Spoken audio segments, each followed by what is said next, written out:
I've read at a minimum 300 people were killed, but you mentioned, Pastor, it could have been in the thousands, and we don't know. And I read that one of the founders of Greenwood was assumed to have been lynched, but then there are reports that he survived and was in California, and just goes to show you how little we know, because those lives were not thought to be important. And then the last piece of information I thought was interesting was the green card issued to African Americans in Tulsa.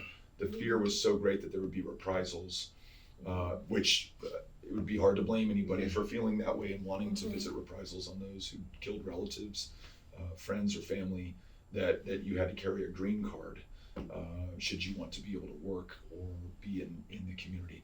That's about the extent of my knowledge on it, but I of course came here to learn and to listen and to understand that larger history. And I appreciate, Pastor, that you put it in the context of 400 years, and then just the last 100 years since 1919, what's been happening. And then, of course, Greg made a great point last night about where we are today in 2019, alive and well, and many of these issues right now. So Right. Well, that's an amazing start. And that is why Chief and I, we wanted to do what we call the real Black Wall Street tour, because oftentimes our history is whitewashed, it's pieces hidden from it intentionally. And so we like to just really be the history recoverers and tell the truth, the good, the bad, and the ugly of it. And so that is why we just started doing these tours on our own, because we have to tell our own stories. And I think that's so important. But just to start off, I want to talk about a little bit of Oklahoma history. Oklahoma, before it became a state, it was Indian territory. And I know a lot of you heard about the 5 civilized tribes, the Trail of Tears. So there, when the 5 civilized tribes came on the Trail of Tears, they had slaves with them. Black people, us, we were slaves with the 5 civilized tribes. It was not a happy-go-lucky time, as some may have said. It was not. So when the 1866 came, the 1866 Indian Treaty, a lot of those 5 civilized tribes, they released their slaves, and they became citizens of those tribes. When they became citizens of those tribes, they received citizens' benefits, just as a citizen of those tribes would. And with that, they got 160 acres of land per person. So if there was a family of 12, each of those 12 members would have 160 acres of land, including babies, children, adults. And let me just show you this map here. All of the blue in this is actually creek territory.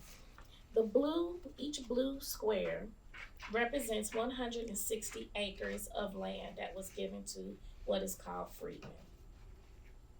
So that's a big area. That's just one tribe. Right, that's just one tribe. And the Creek Nation gave over 1 million acres of land. And so you have Cherokee, Choctaw, all the other tribes are in here too that gave 160 acres of land. So Edwin McCabe, who founded Langston, Oklahoma. Have you ever heard of Langston University? It's a HBCU in Langston, Oklahoma. His goal was to have Oklahoma become a Black state. And he wanted it to be a Black state because just coming from slavery, this was to be the promised land. This is what they called it. This was the promised land where you could raise your families, build communities, earn a living, where you didn't have to worry about lynchings, Jim Crow. You didn't have to worry about that, because at this time in Indian territory, the only people who could own land was Black men and Indians. That was it until 1907, when Oklahoma became a state. I did not know that. I did not know that. So Edwin McCabe, he would send recruiters to go out through the South and even some across the country to say, you all need to come make a living in Indian territory. This is where it's at. We will help you.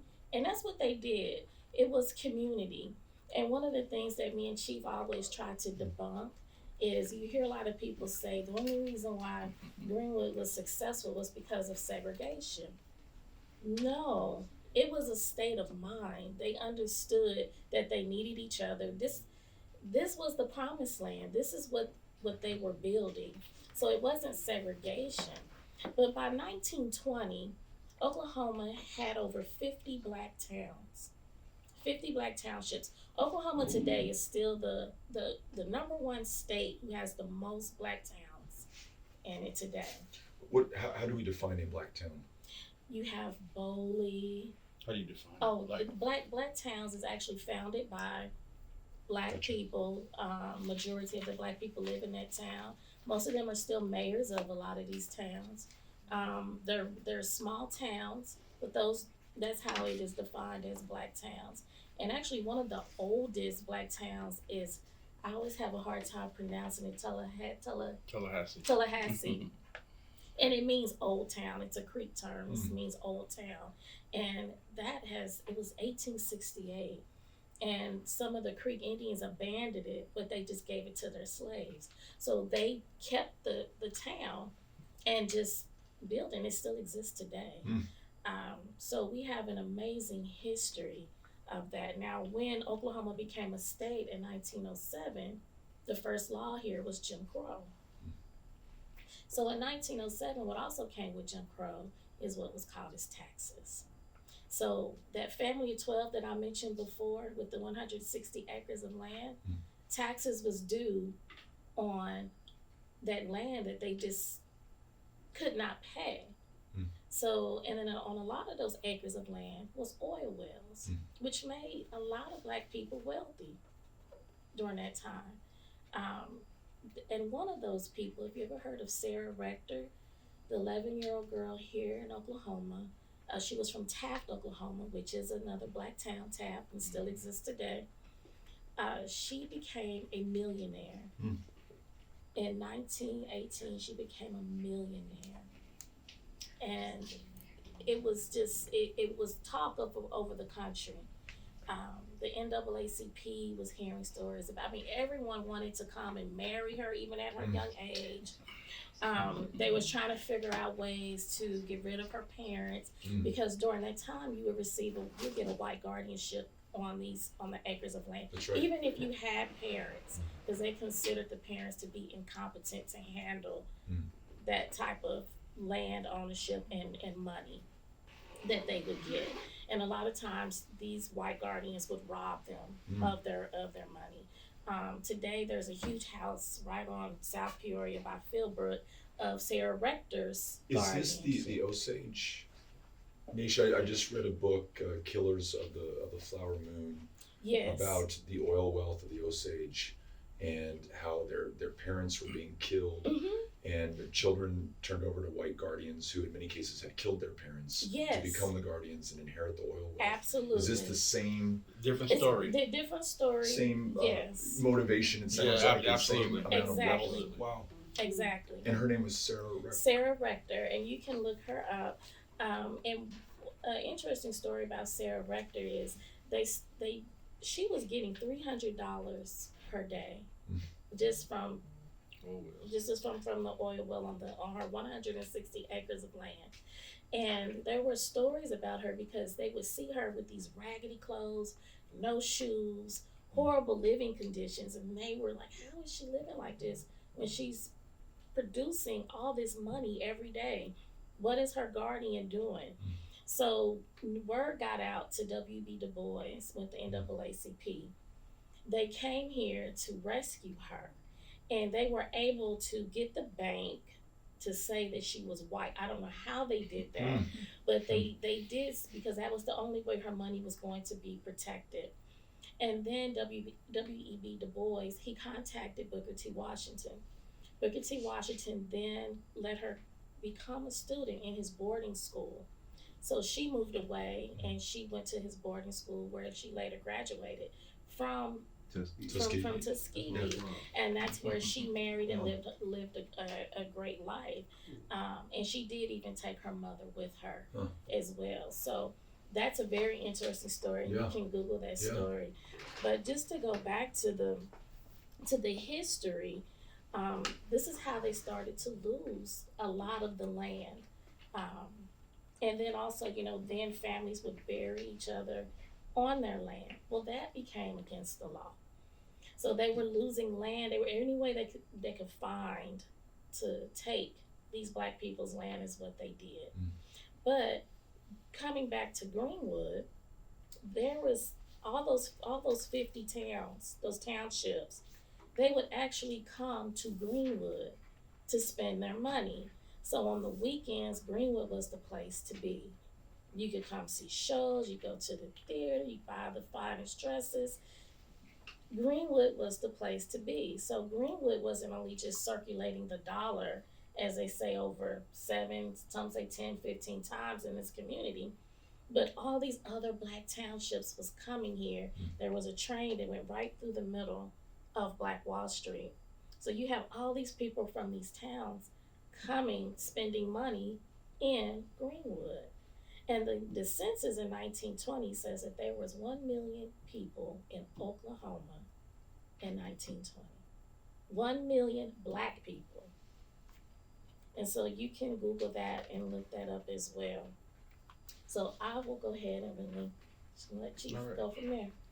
So the population of Greenwood at the time, by 1921, was in excess of 12,000 people. I want to give you, so the story we're going to tell is like hearing from the people who built the pyramids, but you've never seen one, right? And they're trying to explain to you like it was so extravagant, so your mind can't fathom it.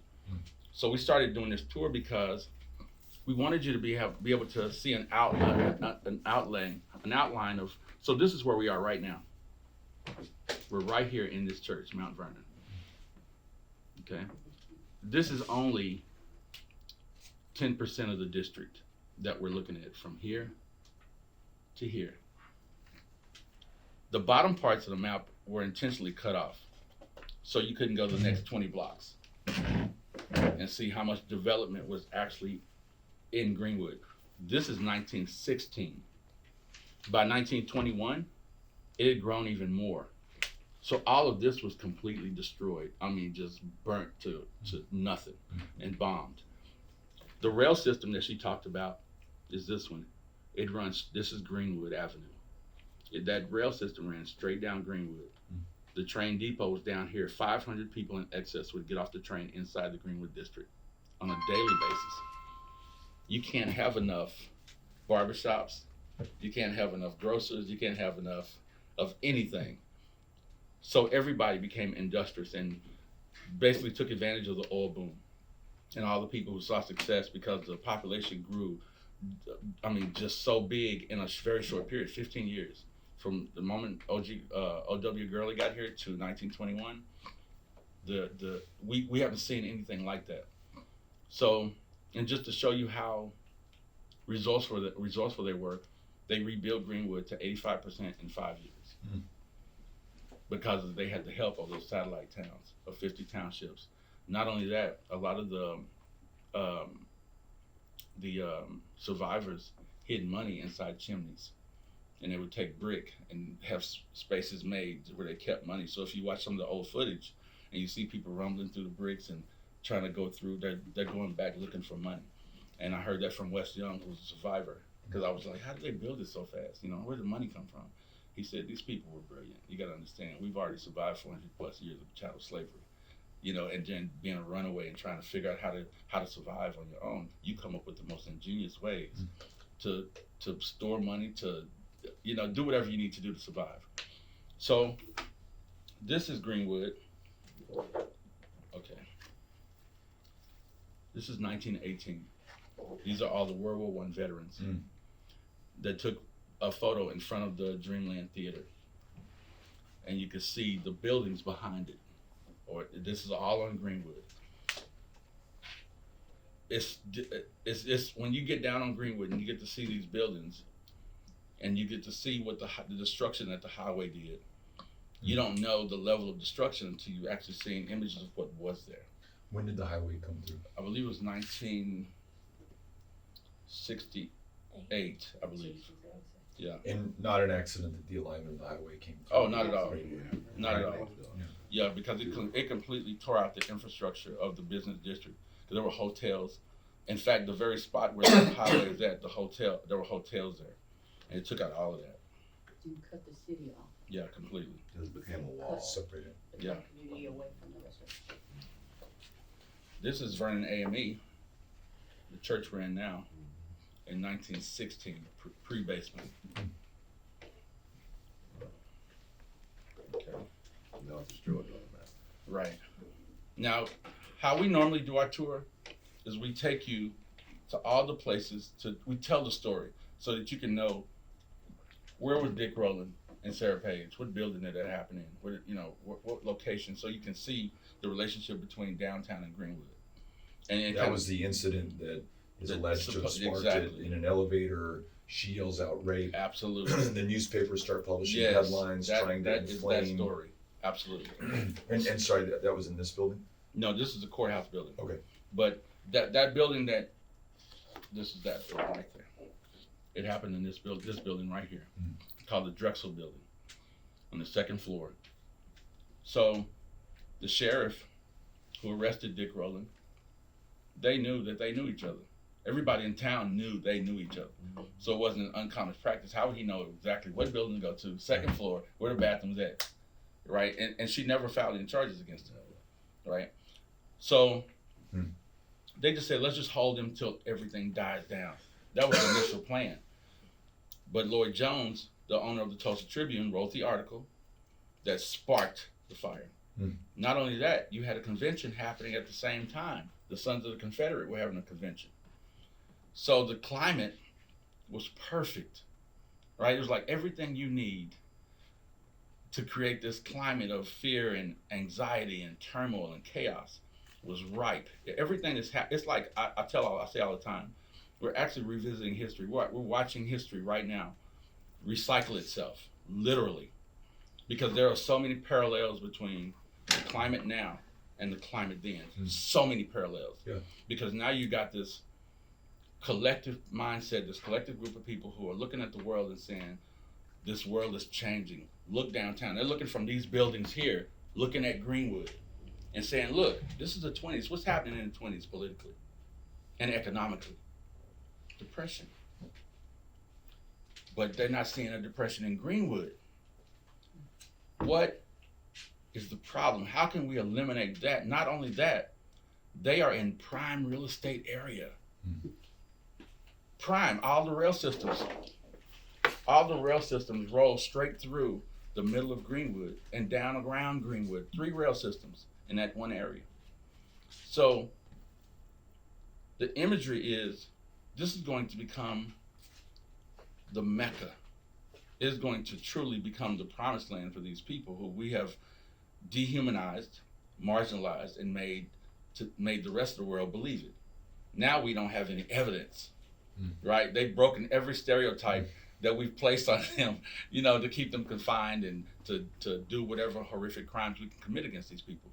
So as long as we can't show people in a human light, and we can, like Trump is doing, these criminals, these rapists, these same narrative, because the founder, the Tulsa Tribune writer, was saying the same thing about the inhabitants of Greenwood at the exact same time. Prostitution, drugs, guns, everything. Same exact rhetoric. So the climate, everything that people are afraid will happen or can happen is destined to happen if we keep this going the way it's going. And that's how El Paso was able to happen. Absolutely. Absolutely. Without a doubt. Dayton was able to happen. Without a doubt. So Dick Rowland was taken to this building, to the courthouse building. Top of the building. They helped him up here. The interesting thing is, how is it that all of a sudden you have almost 10,000 men in front of the courthouse and this is not pre-orchestrated? You know how hard it is to get 500 people at a rally? Like really. But you get 10,000 people in a small town in hours. That's orchestrated. There's nothing that anybody could tell me that was not orchestrated. I think the people at the time understood. You don't see a lot of writings and teachings about people talking about the Klan this, the Klan that, because there was no separation. They didn't make a distinguishment between the Klan and Police. a police or politicians or whoever. There was no distinction. It just, you were a mayor who just happened to be a member of the Klan, right? But the Klan had its ways of doing things because they wanted to create this idea of Klan leadership or Klan control, which basically gave people an outlet. Because when you went to court and they said they wanted to sue you or somebody had evidence against you as a Klansman, they would purge you from the Klan rolls. So that when you go to court, you can swear under oath, I'm not a member of the Klan. Right? So it was, I'm telling you, it was well orchestrated in that regard. I'd read that leaders of the Greenwood community at or around this point try to intervene peacefully to Yes.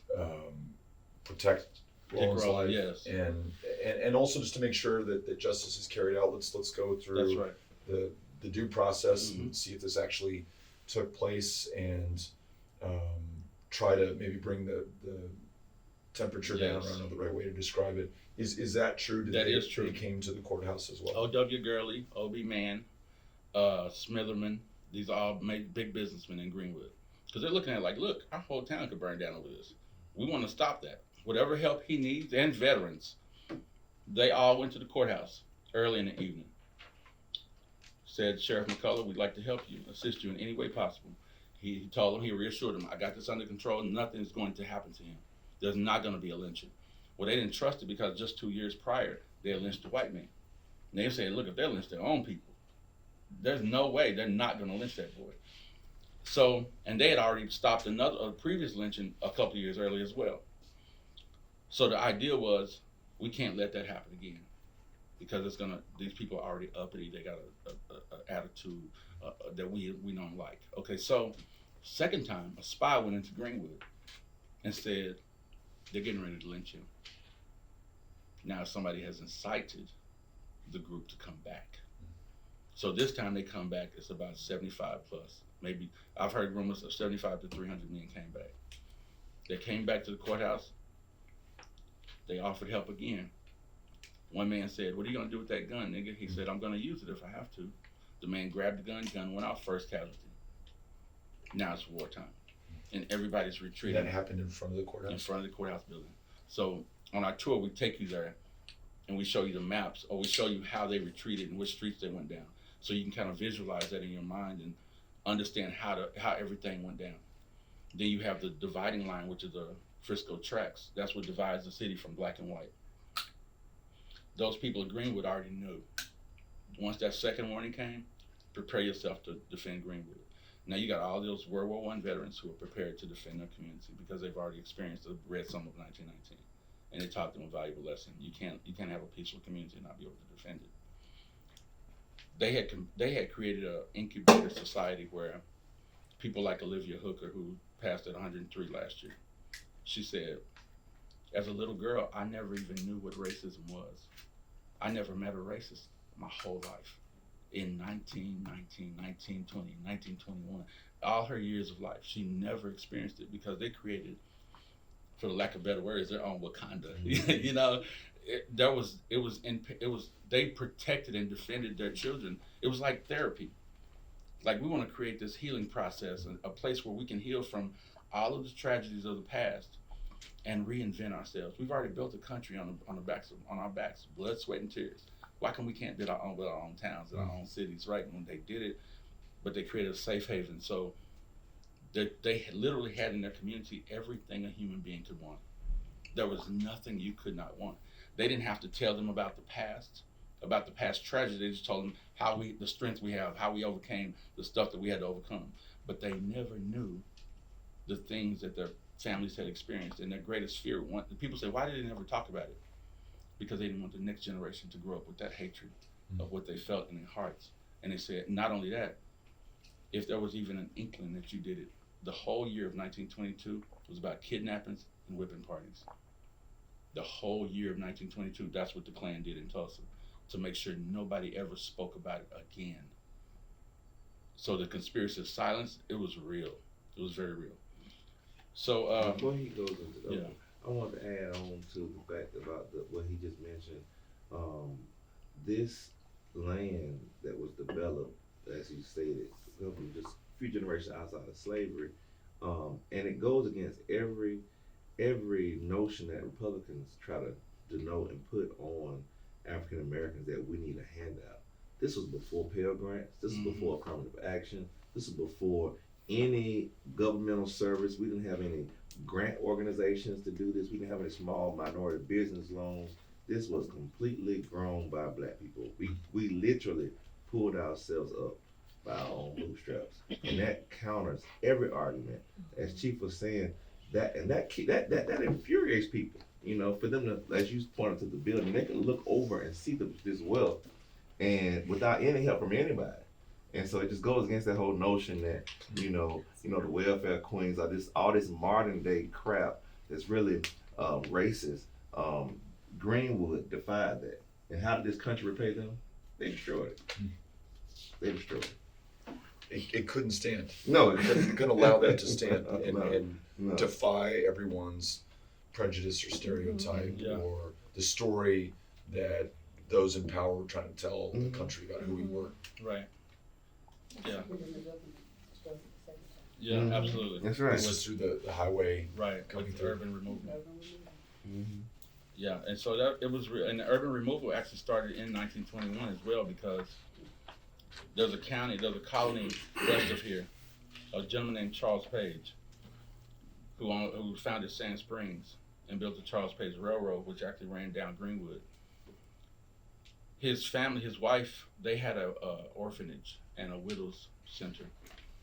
Well, his wife found out that there were black people hiding in Mohawk Park. He said, we need to send cars out there to rescue those people. Charles Page thought, I have an idea. Let's go get these people. This is in her journal. Let's go get these people. But the reason he went and got them is because relocation was easier than having to let them come back. So they founded a colony. He sold a bunch of land to one of his compadres and said, let's sell it $1 an acre. And they can build a colony. And they called it Beaufort Colony. So all those people who never came back formed a colony in another town across the river. But anyway, after what you mentioned about the going to the courthouse and a battle ensued, we're speeding it up now. They went in and started detaining people once they were able to penetrate Greenwood. They mainly penetrated from the east because there were soldiers defending from the west on top of the hilltops. When they came in, they took them all to Convention Hall, which is now Brady Theater. Tate Brady was the founder of the city, one of the city's boosters. He was also a participant in the massacre. He was a brutal during the what they call the Wobblies of World War I, right? He was part of tarring and feathering. This all documented. These people sued him, said we recognize his face. He was one of the people who tarred and feathered 18 men. And he said in the military tribunal, because the city denied him ever being a Klansman until she and I started this fight to change Brady Street, the name Brady Street, from a Klansman's name to another name. And and the whole city fought us, even the mayor, and was like, look, you guys are walking a slippery slope. I never understood why he said that until I got all the documents. And the documents, I had to go get the military tribunal from the OU library.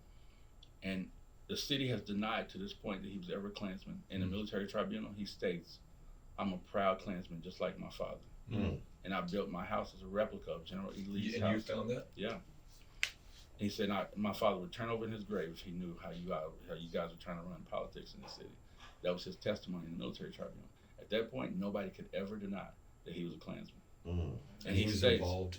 he states, I was a night watchman the night of the massacre, and I watched him drag black bodies up and down the street behind cars. So you got a testimony like that, and you got people fighting to hold on to this name to the very end. But they detained people in this building, Convention Hall. Many women saw and people saw their family members come out, primarily men, former veterans, never come back out. There's a rumor that they were incinerated in the furnaces in the basement. And everybody used to always say when I was a kid, Brady Theater's haunted. You know, I never knew, you know, what any story behind it. They just said it was haunted. These are men who are being marched to Convention Hall. These are people who you just never see again. So the idea was remove them from their homes, steal everything, furniture, clothing, everything. People would have testified about having seen. One lady said, I saw my daughter's dress because it was prom night. They were getting ready for prom the night that happened. She said, I saw my daughter's dress I just made on another child's body. Mm. Fur coats, furniture. They took postcards and had pictures of stuff on the sides of the street. Then after they looted the homes, they burned them down. Then the fire department reported 175 bodies found dead inside of homes. This is stuff that's later found in file cabinets, much later after the massacre. But how can you come up with a number like you come up with? But it's because you kept the fire department out. They wouldn't let the fire department come in. You have to start calling Yeah. it. So anyway, that just kind of gives you an outline of some of the places we take you to during the massacre, and we'll show you, give you some better perspective when Yeah. we take you to.